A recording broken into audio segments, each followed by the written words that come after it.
who's going to be that person that takes over for Zion in this matchup. Stay tuned. We're going to break that down all in our key players.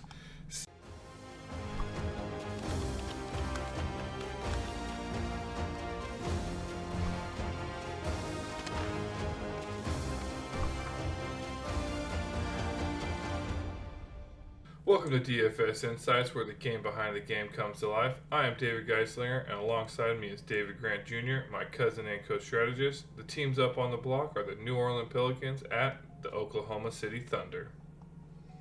With your lineup success as our top priority, this is where David and I will deep dive into our top 3 players that we like for this matchup. We'll break down the strategy behind our picks and give some insights to enhance your lineups. And don't forget the finale, where we're going to go ahead and reveal 2 absolutely free lineups. Definitely tune in for those because, Dave and I have been on a little bit of a hot streak here. And, we've been following the Pelicans. We've been following quite a bit of the OKC. So we got some knowledge to drop on you. Looking forward to this matchup. It's going to be great, man. Man, you ready to dive into this? Yeah, let's go ahead and get into it. So, glad we're covering the Pelicans after they, whooped the Kings, taking us out, so I'm glad we get to, cover their game. If you didn't sense that sarcasm. But looking into it, looking forward to, getting that 10K to first. So like we mentioned in our previous themes, we're going to be covering, the bulk of these playoff games. And mainly the 10K to first, because obviously that's the bigger tournament, and everybody loves 10K compared to 5. So, so with that, Pelicans coming into OKC. And they're not looking too hot. Now heading over here, to those main stats of the matchup here. OKC, they're 8.5 favorites coming into this matchup, and I can clearly see, why. I understand this, and not like I didn't understand how the Kings were, the favorites in the last matchup, but 8.5 favorites. Notable, obviously Zion Williamson is out, so that's a huge part of that. Over under sitting at about 214.5, so a little bit lower scoring game. OKC offensive rating is definitely greater than Pelicans. They're at a 118.3, where the Pelicans are at a 116.5. Defensive, they're about the same, 111 for the OKC and 111.9 for the Pelicans. Pace is a little bit different. OKC comes in at a little bit faster pace at about 100.85, where the Pelicans are a slower paced team at 90.7. So they're going to benefit from that upspeed pace from the Thunder. Like I said, no notable injuries for the Thunder, but Zion Williams is out for at least the foreseeable future. He's reevaluated in 2 weeks, so he might, if this game goes longer than 4 games, which is not, in my opinion, it will. He has the potential to potentially play in this series, but it's not looking too great. But looking back at their previous matchup here, they did go into New Orleans and they did beat the Pelicans 119 to 112. Top 3 for OKC was SGA, Giddey, and Holmgren, where the top 3 for Pelicans were Zion, McCollum, and Murphy. So definitely look forward to discussing who's going to be that person that takes over for Zion in this matchup. Stay tuned. We're going to break that down all in our key players. So with that, David, you got anything to add for those main stats? Any general game overview that you see here before we get to our key players? No, man. Hey, let's just go ahead and dive right into this bad boy. All right, heading over here to our key players. Who you got? All right, so for my first pick, I I think I'm just gonna have to go ahead and lock down SGA. He was in contention. No. I know, right? Shocking. um, he is 16,000, so that is good news. We've seen guys up as high as 17.5 is the highest I've seen. Um, so they've played, the three times this year. Um, he's averaging around 50 fantasy points. Um, it does appear that he has the biggest projection on the slate, projection, schmection. Um, we do know bigs against Lakers, so I could see that definitely. We saw, I'm sorry, bigs against Lakers. I was thinking of the game that we watched this evening. Um, the Nonetheless, though, they do have a rookie in Chet Holmgren, a technical rookie, but nonetheless, um, with him coming in, I just, yeah, SGA top play on the slate. He's been consistent all the way through. He's breaking through the threshold of that of superstardom. Let's just put it that way. And it's playoff time. They're the number one seed, home court advantage. This is what's up. Um, I just I'm gonna have a lot of exposure to SGA. I think if you could agree with me here tonight, wouldn't you say the ownerships in the games were, uh, you know, not what we expected because everybody I don't know what people are thinking out there. It's like it was crazy to see some of these ownerships. We played the Laker game that we covered and a couple of the other ones. And when you're early in a series like this, that's kind of what happens. So uh, this would be the time to do a lineup you think is chalk versus later in the series because that's where people start to game log troll. That game three comes around. Oh, he's got 3 games in a row, XYZ, but that's when the coach makes the adjustment. Anybody is going to beat us except that guy. So this is playoff basketball, baby. And I think SGA is ready to confirm his superstardom next level status. And I'll be having him primarily here at the MVP. I will sprinkle him in at the star, primarily for the ownership reasons. Um, you know, I don't see a lot of, needing to go too much in depth. Over the last 5 games, he is averaging 1.3 fantasy points a minute. I find that, they were so far ahead. Um, it's kind of hard to, take that into consideration. Um, his minutes, were there for the most part. Maybe a little low. But yeah, SGA, he's a plug and play. I think he's a must play, really,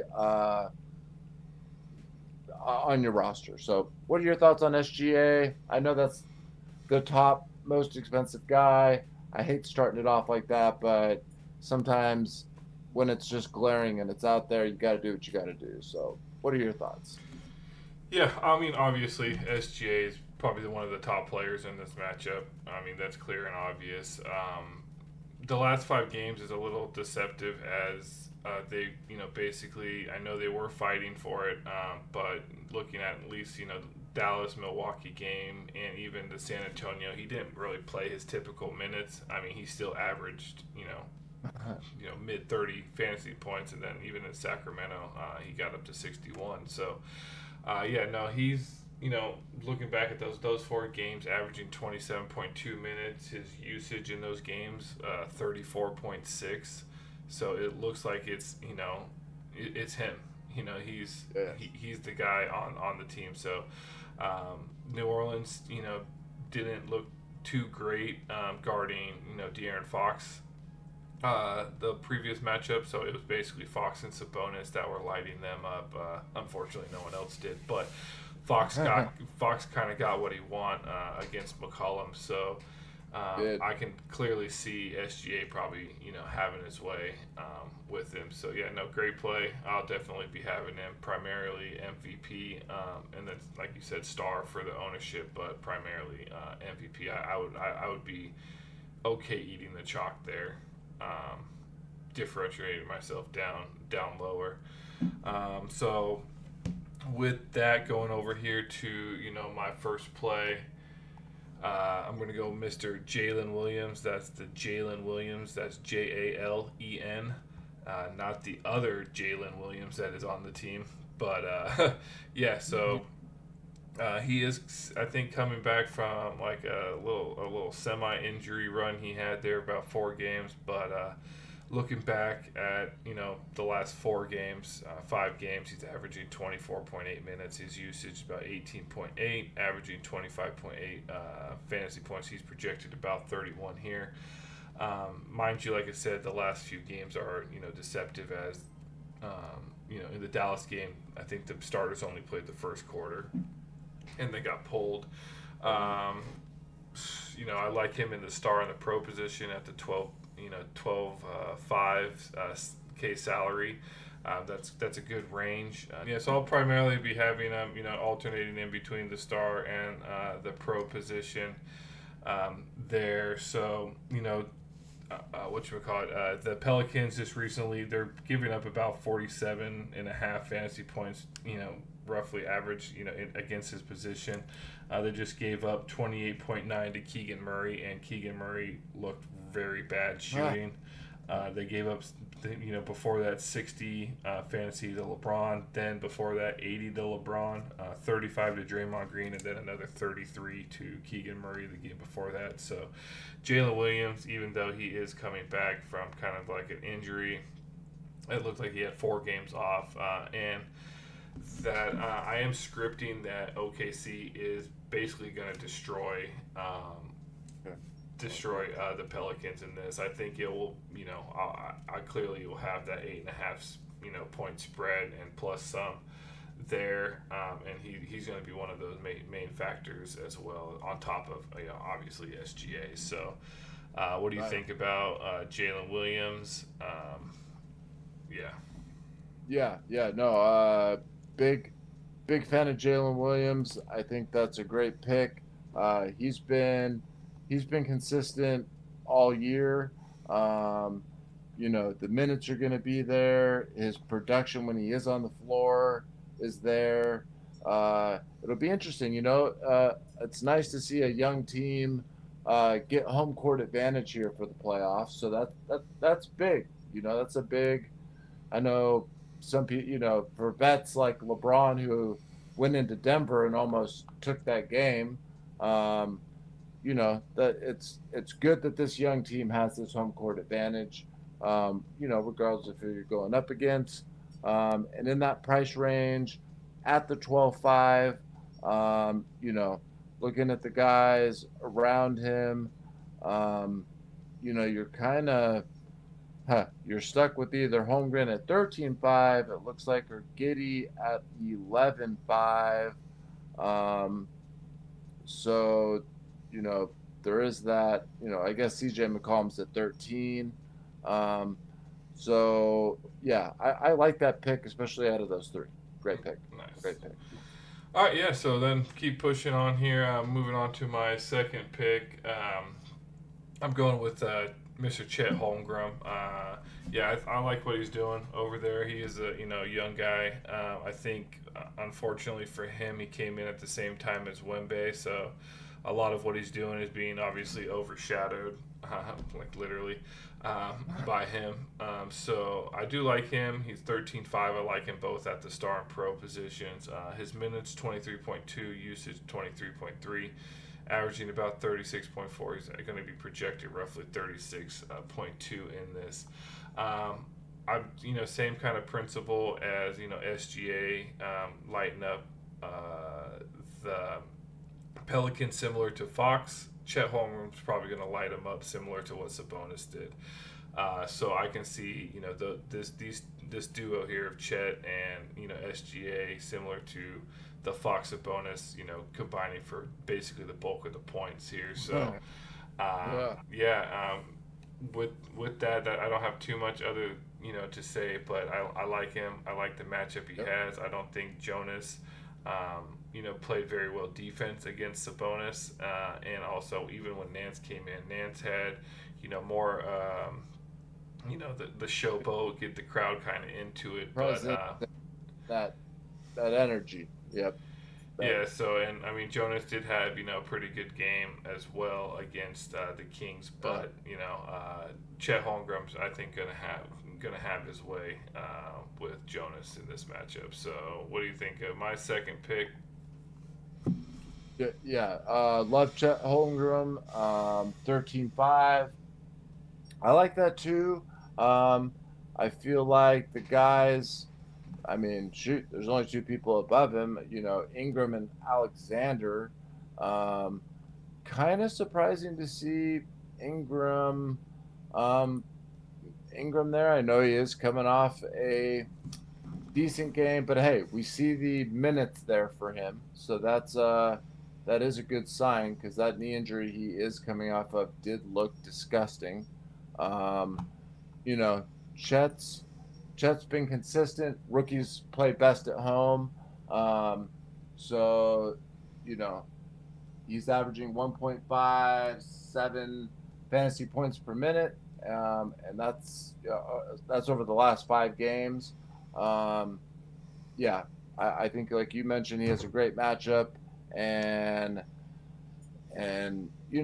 young teams don't ignorance is bliss. I just really feel like that's gonna really do wonders for them. While on the flip side, I don't as we watched LeBron tonight, that was a LeBron that was hungry. LeBron's 40, 41. He looked like he was going out there to get a win, if you ask me. I mean, that was a physical, you know, pretty good looking LeBron. Um, Until the and fourth quarter, but yeah, exactly, dude. And they fell apart in the fourth quarter. but Uh, going Pass. going back to this game, who do you got as your third player pick Yeah, there? yeah. So for my third pick to wrap it up here, I am going to go with Mr. Jonas Valanciunas. Um, Definitely love Jonas. He is coming off a nice game here against the Sacramento Kings. As far as how he's done against here with New Orleans, he was actually, let's see here. He only got 10 minutes March 26th, but still managed to hit what appears to be 15 fantasy points. He played 20 minutes, got 23. And then way back November 1st, he got 39 fantasy points on 21 minutes. Um, it will be interesting. His top combo lines up with CJ McCollum. McCollum's coming off a doo-doo game, so will be interesting. This is a new matchup. You got to have a short memory in DFS, but I think, you know, I like the pick. I like the salary. I'll have him at utility and at pro. Um, I'll have to do a little deeper diving to see if I think about putting him at star, but I think that's pushing it. I'd rather do some other things. So I got Mr. Jonas Valanciunas. What are your thoughts on him before we dive into your third pick here? Yeah, I like Jonas. He is coming off a great game against the Kings, but as we always say, bigs against the Kings. We don't say bigs against Thunder. They're one of the top people against the center position. So he did have a decent game here, but I think he might run into some trouble with Holmgren, and then unfortunately, with that, he could be seeing less minutes and potentially having Nance come in, a little bit faster moving guy. Holmgren is 12 feet tall, so he is kind of, not the fastest guy and nimble person, but so yeah, I'm looking forward to it. I like how his salary actually went down after having a great game, so that provides a little bit more options there. And at 95, yeah, at 9,500, I do like to play, but it's gonna come down to how I can fit him in the lineup that I'm currently making, and if it makes sense in that aspect. Because like I said, I'm scripting that OKC is just gonna destroy him, and if they start destroying him, is he gonna get less minutes because they're gonna pull people out, in the fourth quarter and such things like that. So I understand it's the playoffs, but if they're up by 30, you're not gonna really keep people in. So with that, moving on over here to my third pick, I'm going to go back to the well on this, Mr. Najee Marshall. He came in and had a ridiculous game against the Kings. I believe he was in the optimal lineup there. So, if you did tune into our last podcast, what I did, you would have got that information here, that he was the one that's basically going to be stepping up with the Zion Williamson's absence. He is still currently sitting at the 7K mark, which is great because that allows you to, actually, that's a typo. He's actually 6'5", so correction there on No way. Yeah, so he actually went down in salary, which good for him. But yeah, his minutes, this is obviously based on the regular season, 17.6. Usage was 10, 11.3, 16.1. It did go up in the play-in, so I expect him to have, another increased role there. He'll probably be, coming in primarily with, I believe Trey Murphy gets put at that power forward position, so he'll be probably the primary backup there, where Nance is the primary backup for Jonas. So, and then obviously if they're getting blown out, he should potentially see even more time than he typically would. So it's all in all, he has the potential to have yet another, 30-point fantasy night. I have a feeling, even though OKC does do pretty well against the power forward position, that's actually their weakest position, but it's still like almost one of the top.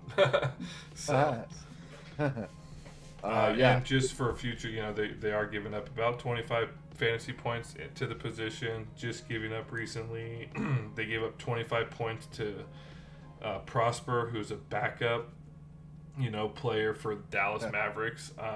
Gave up 20 to Portis. They gave up 15 to, I'm going to butcher this, Mamukelashvili. He's a backup player for the Spurs. Gave up 30 to Keegan Murray, and then 35 to Mikal Bridges. So, yeah, I can see him having another decent game. And it's at a 6'5", I need him to, in utility to get me 20, 25 points, and I'll be fine with that. Yep. Unless like tonight where the optimal person slid in DeAndre Jordan, of all people, with the Lakers.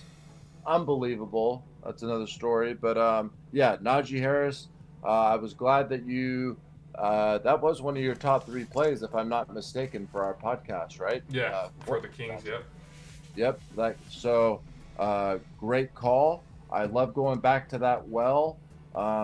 People did obviously game log troll that and saw, hey, he hasn't been playing really, and XYZ, and people get afraid to play, keep the ownership down.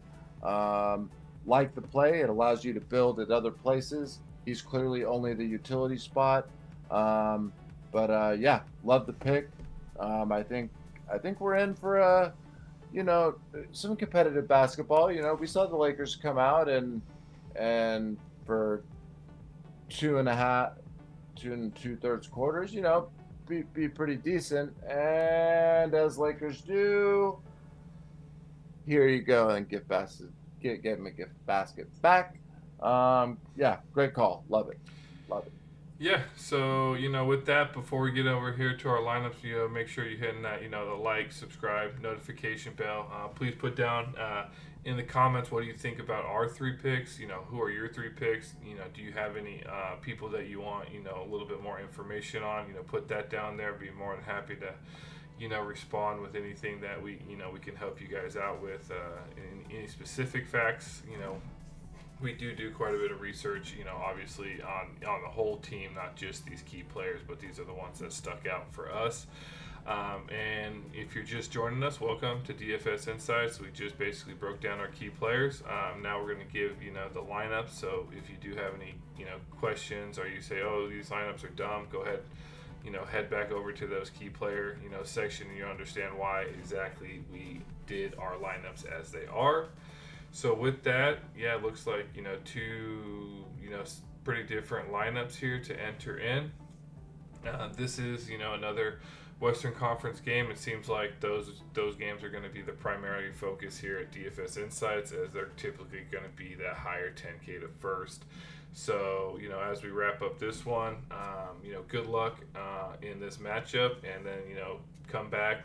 Make sure, like you said, you're subscribed, so that way you can catch game two, tomorrow or the next day for the Lakers Denver game. So with that, David, you can send us away here. Hey, right on, man. Yep, I'm super hyped about these playoffs. Just know game to game, coaches do make slight adjustments. So don't be surprised if you see someone else suddenly. We saw DeAndre Jordan out of nowhere tonight get some minutes. He ended up doing some things with those minutes. So, you know, like, don't be afraid if you are making 10 or more lineups. It's all about how many lineups you're making as far as what strategy you would like to take. But we'll keep this short and sweet. Um, you know, OKC at home, 8.5 point favorites. No Zion for New Orleans. Ingram did look. I I don't know. I still think his knee injury is gonna rear its head here. But either way, uh, yeah, man. Good luck to everybody out there. Please, in the comments, we want to have. This is a community. Uh, Ask questions. Post away who you like, why you like them. We're just here for the discussion. We really want to make this a community, and just talk about basketball, the sport that we love. Um, so happy that these playoffs have started. Look forward to see you guys at the top of the leaderboard. And please subscribe. It's completely free. That's just all we ask. If you're gonna watch the content, just like and subscribe. It'd be much much appreciated. And we're the real deal. We're here to stay. And we will see you on the next one. You guys have good luck and a great evening.